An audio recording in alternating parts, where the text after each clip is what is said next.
Bienvenue sur le ring, l'ODJ TV Radio, Nabil Melazouz. Merci, je suis ravi d'être parmi vous. Mais merci en tout cas d'être parmi nous et merci d'avoir accepté notre invitation.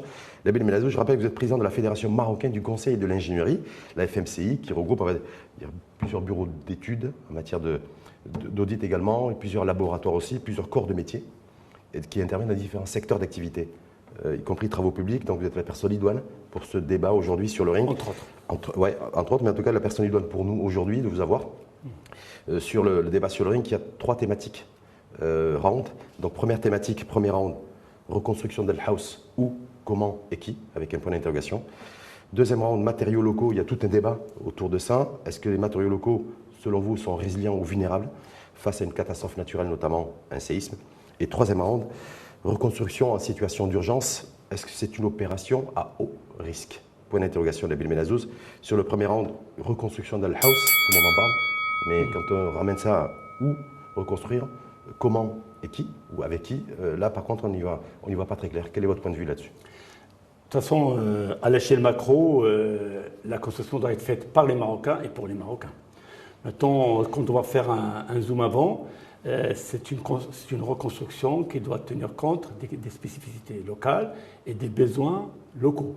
Moi je dis toujours que le citoyen doit être au départ et à la fin de tout le processus. En fin de compte, notre départ, c'est les besoins du citoyen, à condition de bien les identifier. Et puis, notre point d'arrivée, c'est la satisfaction de ces besoins. Donc, le citoyen doit être au carrefour. Valeur aujourd'hui, justement, Nabil Melazouz, parce que je rappelle que votre fédération s'est mobilisée au lendemain du séisme. Vous avez créé une cellule très spéciale, vous avez risque. Et je sais que vous avez envoyé une vingtaine de personnes de votre fédération, volontaires qui ont été sur le terrain. Je sais que l'État, les pouvoirs publics ont demandé à ce qu'il y ait un diagnostic précis qui soit fait. Est-ce que Valeur aujourd'hui, on a un constat déjà qui a été élaboré sur ce qui est à l'origine de la catastrophe naturelle et les conséquences, et notamment d'ailleurs la destruction massive d'habitations? Est-ce qu'on sait aujourd'hui à peu près, précisément, est-ce qu'on a un constat de la situation? Effectivement, nous, on s'est mobilisé d'abord par une première délégation d'une vingtaine d'experts qui a été relayée jusqu'au jour d'aujourd'hui. D'ailleurs, elle est toujours relayée par de nouvelles équipes et nouveaux volontaires. Alors, cette mission avait pour objectif de revenir avec un éclairage sur la situation et donc de faire un constat et d'explorer les zones là où le séisme a le plus frappé. Et effectivement, d'ailleurs, on a fait un parcours qui commence par Hamsmiz, en direction d'Eril, l'épicentre du séisme, et on passe bien sûr par Moulay Ibrahim, Anchkouk, etc. Et donc, cette mission d'éclairage, bien sûr, nous a permis de restituer un certain nombre d'observations. Et les équipes étaient d'ailleurs très complémentaires et très diversifiées. Il y avait des ingénieurs structures, il y avait des hydrauliciens, des géotechniciens, des géophysiciens. Et en plus, il y avait plusieurs équipes autonomes et donc qui étaient là pour explorer le terrain. Qu'est-ce qui ressort là-dessus? Parce que beaucoup se disent, voilà, il y a des avis sont très partagés. Vous qui avez été sur le terrain, vos équipes ont été sur le terrain. Qu'est-ce qui ressort aujourd'hui? Est-ce que c'est plutôt les habitations qui ont été construites sur du sol tectonique mouvant? Donc c'est ça qui est à l'origine de cette catastrophe et l'effondrement des habitations. Qu'est-ce qui revient? En fait, il y a un peu de tout. En fait, il y a d'abord l'assise, il y a le site, il y a des désordres dus au site lui-même, donc soit à sa fragilité ou bien à sa précarité par rapport au séisme. Alors, quand je dis le site, c'est-à-dire la stabilité des versants, la plateforme, est-ce qu'elle est bien située ou pas, est-ce qu'il est dans un lit de web ou pas, etc. Et puis après, il y a des problèmes liés à la bâtisse elle-même. Donc à la bâtisse, est-ce qu'elle est construite en matériaux locaux ou pas? Vous le disiez tout à l'heure. Là, vous avez de la data précise là-dessus?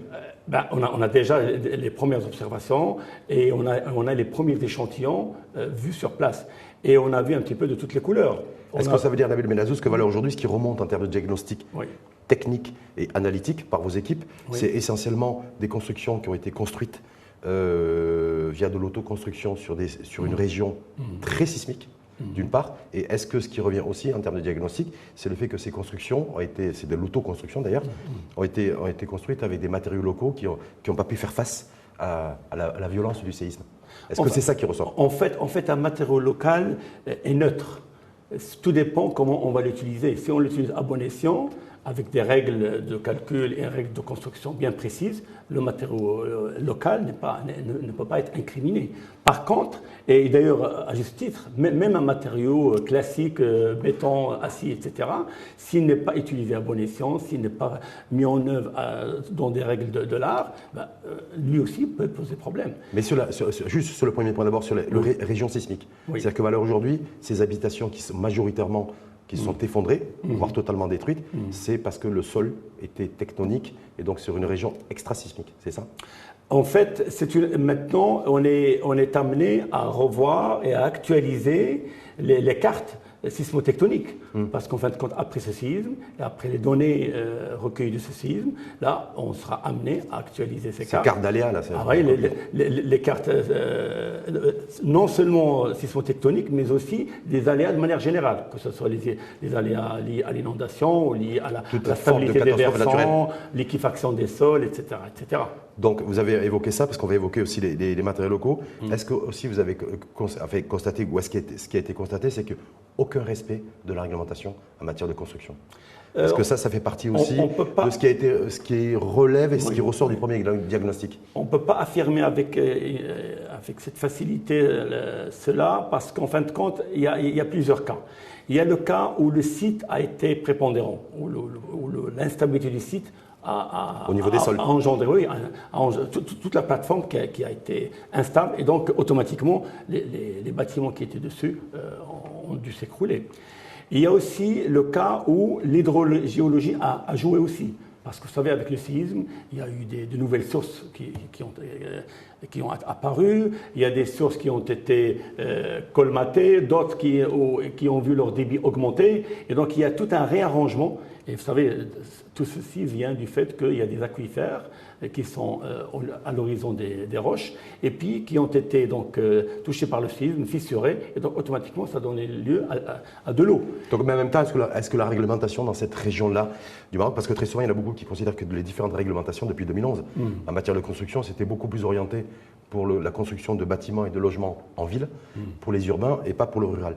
Et donc est-ce que là, en l'occurrence, les réglementations n'ont pas respecté.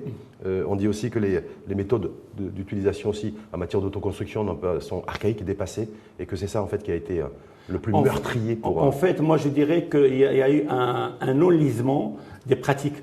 Les pratiques ancestrales, elles sont toujours là, c'est qu'elles sont valables. Hein. Maintenant, ces pratiques ancestrales, je donne un exemple. Quand on construit une maison en pisé, on pense à des bâtisses, on pense à des raidisseurs en bois et en pierre. Alors si on ne met pas ces bâtisses-là, automatiquement, la même construction en pisé devient fragile et devient vulnérable. Et donc si on n'observe pas un certain nombre de règles, même si elles sont ancestrales, automatiquement on court le risque. Dernier point avant de passer au deuxième round, Nabil Benazou, on a dit où est-ce que vous considérez-vous qu'on peut reconstruire sur site? Là où il y a eu l'effondrement, la disparition des habitations, est-ce que sur le où, vous dites vous êtes plutôt favorable à ce qu'il y ait reconstruction sur site ou pas? Il va falloir justement. Que vous avez. Il y a des préalables. Alors les préalables, il va falloir retracer les cartes des aléas et identifier les zones là où on peut construire. Mais là où ça s'est effondré, est-ce qu'on peut reconstruire là où il y a eu effondrement? Si cette zone-là n'est pas couverte par un risque donné, pourquoi pas? Parce que vous savez, il y a l'effet d'entraînement, il y a l'effet d'ébranlement par mitoyenneté, si on peut dire. Et donc finalement, il y a des zones qui ont été touchées, mais qui ne constituent pas le centre du risque lui-même. C'est-à-dire qu'il y a une disparité en fait en fonction des situations et des endroits. Une disparité aussi qui dépend aussi de la géologie. Parce que quand vous avez du schiste, vous avez un sol plus virulent, c'est pas la même chose quand vous avez du calcaire ou des dolomites. Quand on a 6000 devoirs et il y en a à peu près 3000 qui se sont effondrés, c'est ce qu'il faut aussi l'argent derrière au niveau de l'inventaire. Oui. Est-ce qu'on peut dire que là où ça s'est totalement effondré, on ne peut pas reconstruire dessus? C'est déjà un point assez simple à trancher. Hein. Mais maintenant, il va falloir recouper cela avec les autres risques. Parce qu'il n'y a pas que le risque sismique, encore une fois. Et souvent, parfois, le risque hydraulique peut être plus néfaste que le risque sismique. Je vous donne un exemple très simple. Lorsqu'il y a eu le séisme, le ministère de l'Équipement a eu à inspecter les barrages.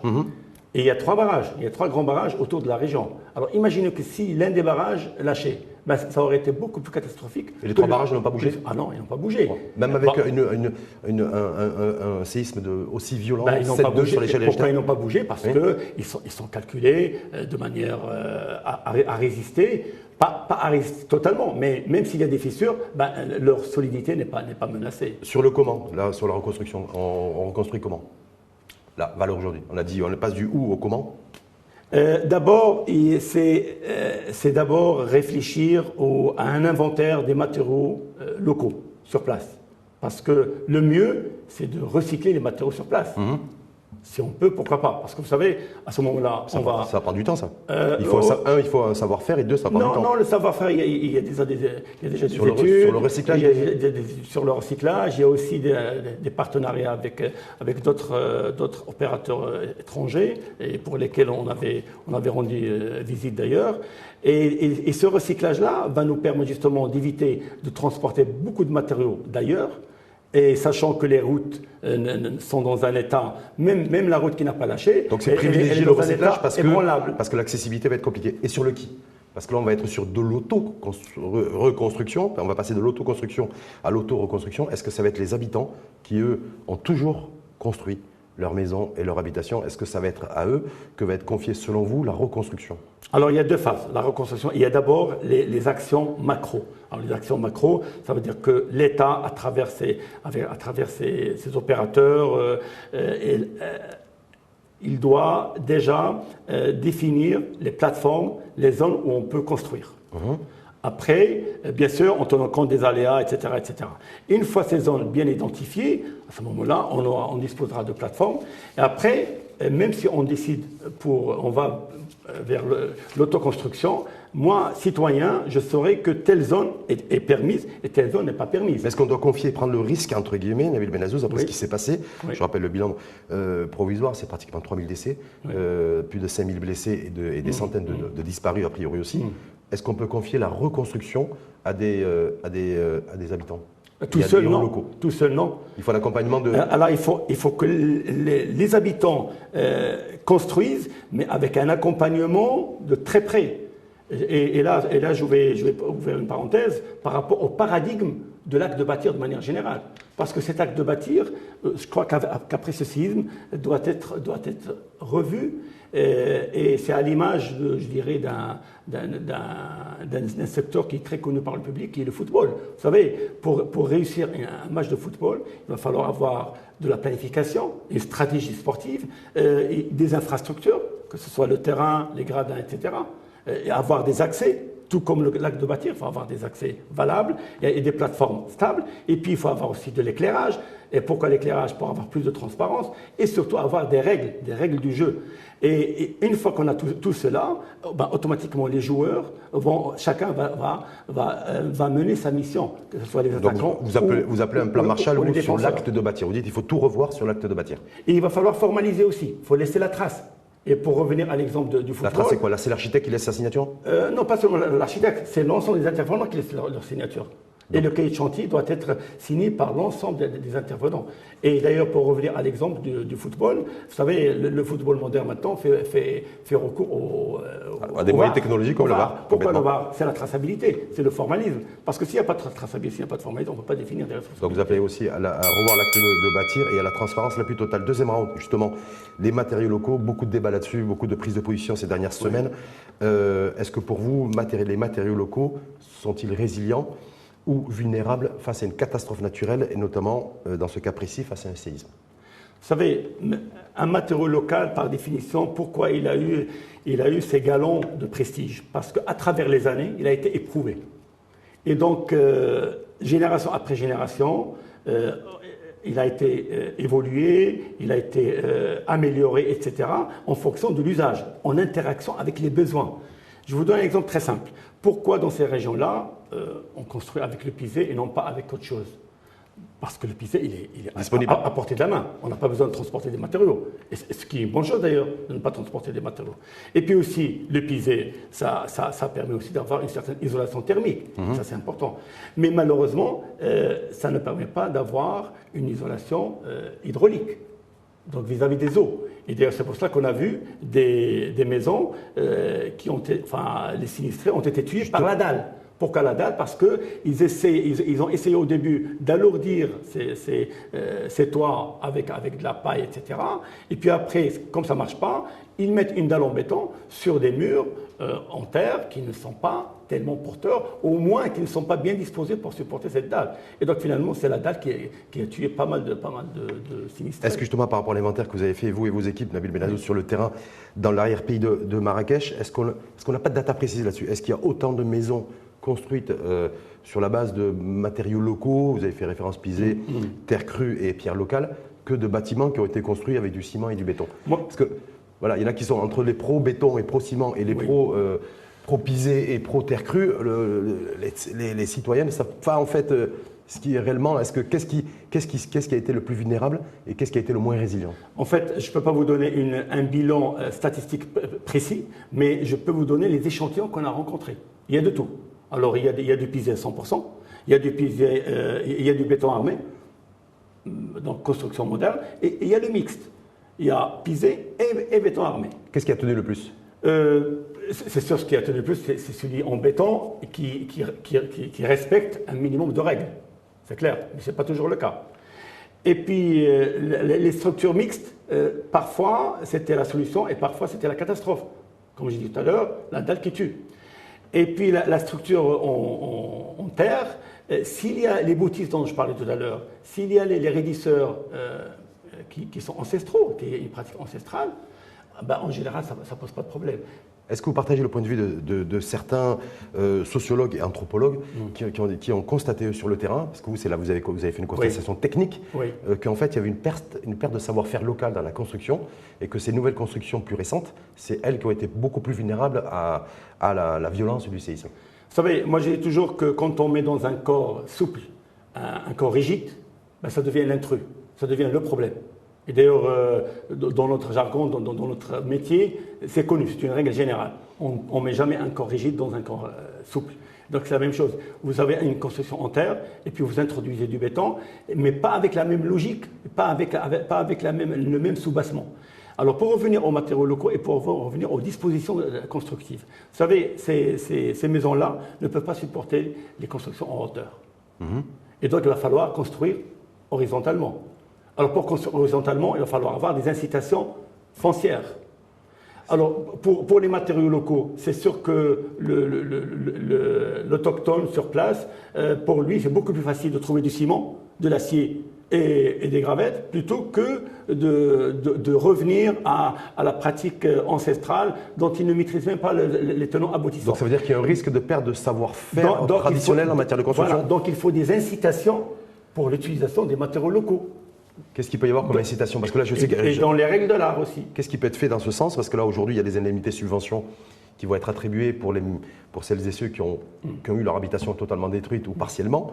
Est-ce que vous dites, là, il faut que ce soit conditionné par un cahier des charges précis pour préserver la construction avec le savoir-faire local aussi, qui doit être présent dans le cahier des charges? On doit encourager d'une manière ou d'une autre l'usage de ces matériaux locaux. Peut-être on peut imaginer un montant gratifiant pour ceux qui construisent avec les matériaux locaux. Parce qu'on ne peut pas imaginer que quelqu'un qui, pour lui, c'est très facile d'utiliser un matériau classique et aller vers le matériau local qui est beaucoup plus élaboré. Et donc finalement, ce savoir-faire, il doit être préservé et ça ne sera pas n'importe comment. Il va falloir retrouver ces pratiques ancestrales. Apparemment, ça va être compliqué, ça. Les mettre au goût des règles de calcul et surtout, et là j'insiste là-dessus, tout ce qui est procédé qui est lié à ces pratiques ancestrales doit être rédigé dans un guide. Et nous, on est en train, au niveau de la fédération, on est en train de réfléchir aux grandes lignes d'un guide.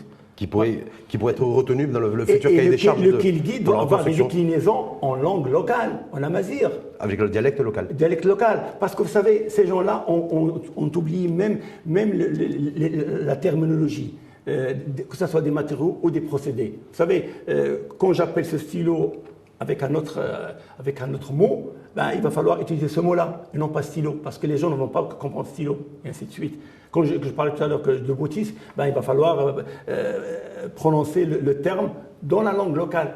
Parce qu'à ce moment-là, le maçon va savoir ce qu'il va faire. Dernière petite question à vous poser, vous avez vu aussi l'utilisation de l'intelligence artificielle.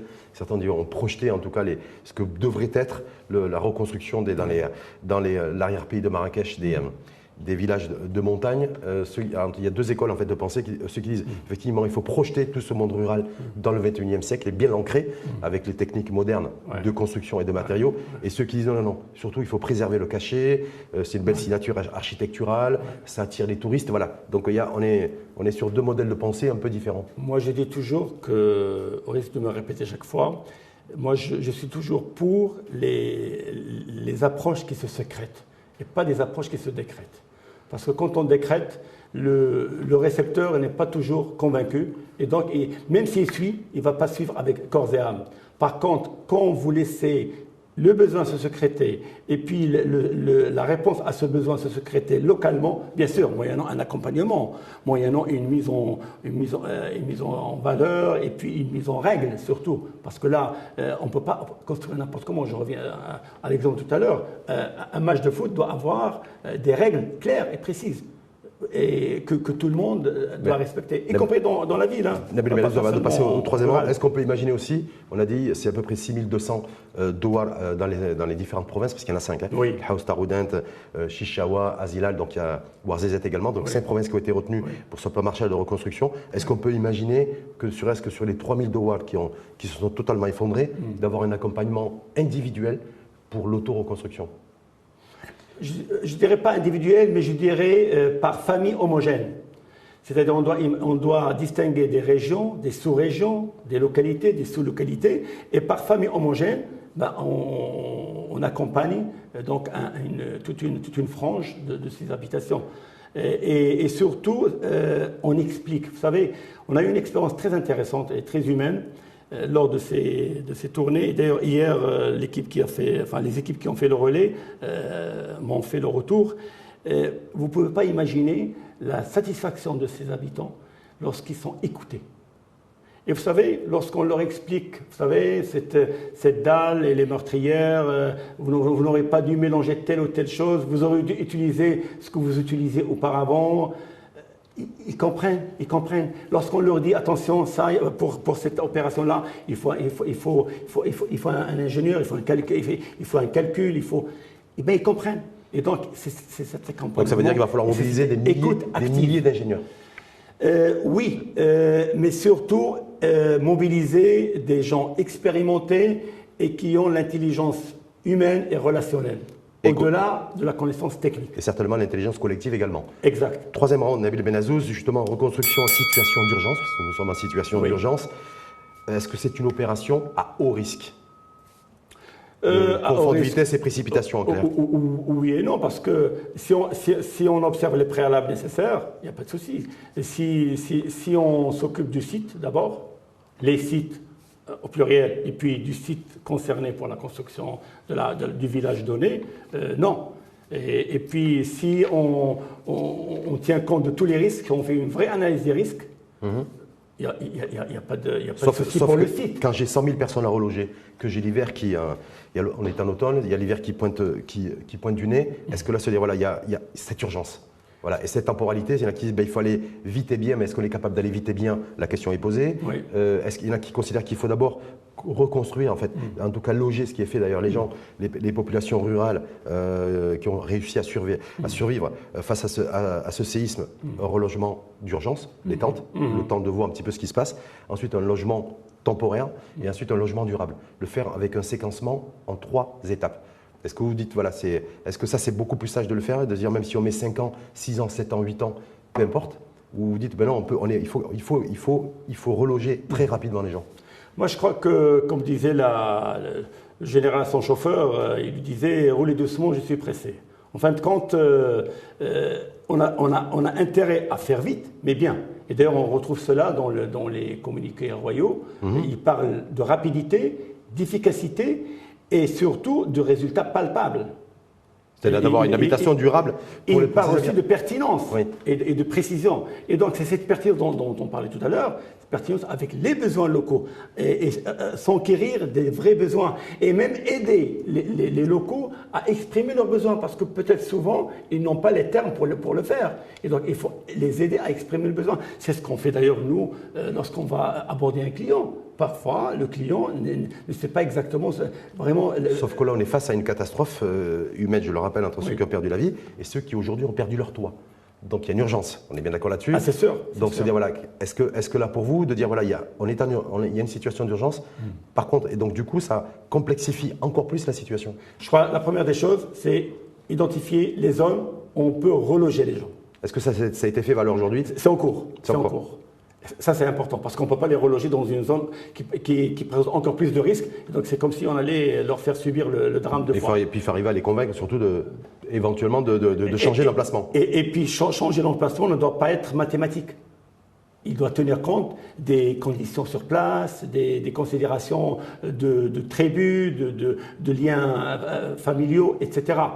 Donc cette composante sociale, anthropologique, économique doit être présente, pas seulement le côté technique. Mais vous êtes d'accord avec moi, tout ça va demander beaucoup de temps. Vous savez que le chef de gouvernement était présent le week-end dernier à Agadir, dans un Douar d'ailleurs, il disait bon, il faut à peu près 18 mois pour tout reconstruire.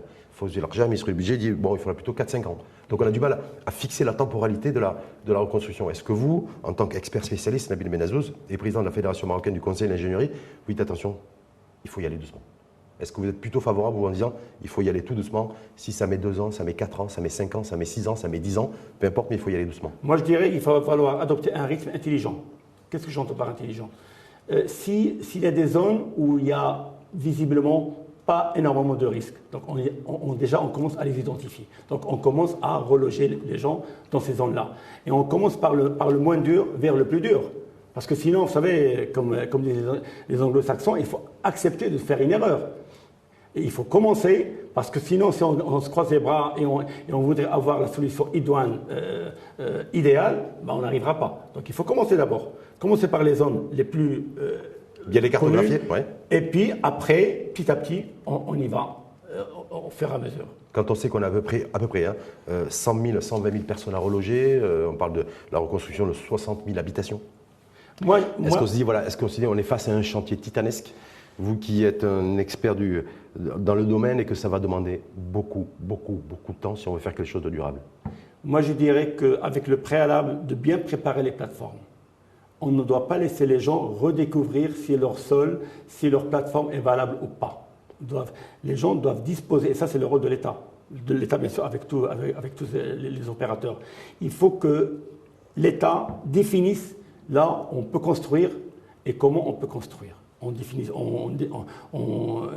distinguant, comme je disais tout à l'heure, les régions, sous-régions, localités, sous-localités, et en raisonnant par zone homogène. Si on a cela, avec après un accompagnement intelligent des autochtones et des gens sur place, mais un accompagnement bienveillant. Quand je dis bienveillant, pas seulement l'accompagnement technique, mais l'accompagnement, je dirais, qui tient compte de leurs besoins et un accompagnement qui est marqué par une écoute active. Ça va demander du temps, ça va demander de l'effort, mais c'est de l'effort bénéfique, parce qu'on aura gagné justement une opération bien faite, bien harmonisée. Et n'oubliez pas que dans ces régions-là, pour les valoriser, il n'y a pas que les habitations, c'est aussi des régions d'attractivité touristique et autres. Et donc, activité économique vivrière. Économique, parce que ces gens-là ne vont pas que dormir, ils ont besoin d'activités économiques pour vivre. Alors, quelles sont les activités économiques? Il y a l'agriculture, même si dans ces montagnes, elle est marginale, mais elle est là, pour subsister. Et il y a aussi le tourisme, et il y en a d'autres. Et donc, il va falloir faire un arbitrage entre ces différentes activités, et comment faire de telle sorte que ces différentes activités, dans une intelligence territoriale bien réfléchie, comment faire un équilibre entre ces différentes activités. Benazouz, dernière petite question, est-ce que ce chantier-là est beaucoup plus complexe que lorsqu'il a fallu le plan de relogement des bidonvillois? Est-ce que là, face à cette situation, où il y avait beaucoup plus de bidonvilles à travers le pays, et l'opération de recasement et de relogement était beaucoup plus vaste, était beaucoup plus importante d'un point de vue numérique, mais là, est-ce que là, ça va être beaucoup plus compliqué que ce qu'on a fait jusqu'à présent en matière de relogement des bidonvillois? En fait, c'est un séisme qui a touché la Terre, mais qui va aussi secouer un peu les paradigmes et les habitudes. Parce qu'en fin de compte, Moi, je dirais que, encore une fois, que Dieu ait ses victimes dans sa miséricorde, mais je dirais que l'un des points positifs de ce séisme, c'est justement ce besoin de revoir un petit peu ce qu'on fait. Et là, on retrouve cela d'ailleurs dans l'action qui a été annoncée de la création d'une agence. L'agence de développement du Haut-Atlas, créée mercredi par décret d'ailleurs. Je crois que cette agence-là, à la lecture de ses prérogatives et à la lecture de ce qu'elle va faire, non seulement la reconstruction et la réhabilitation des ouvrages autour des sites dont je parlais tout à l'heure, mais aussi, elle va penser aussi aux activités socio-économiques.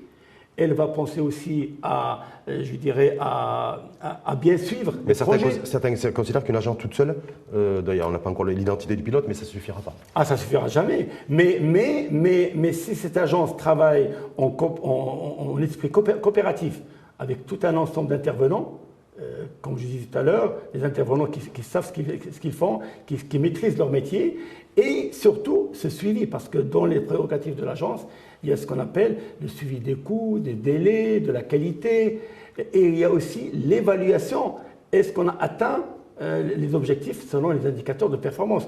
Alors avec cette approche-là, d'ailleurs nous on a toujours été demandeurs de cette approche-là, à ce qu'elle soit généralisée partout. D'ailleurs cette approche-là, elle existe dans des projets prestigieux. Alors si cette approche-là touche un terrain aussi vaste, 4 millions de personnes dans les 5 provinces. 6 provinces, c'est quand même important. Et puis avec 120 milliards de dirhams, donc c'est vraiment l'occasion ou jamais d'instaurer cette vision, je dirais, holistique, cette vision qui fait participer tout le monde et dans une intelligence favorable aux localités.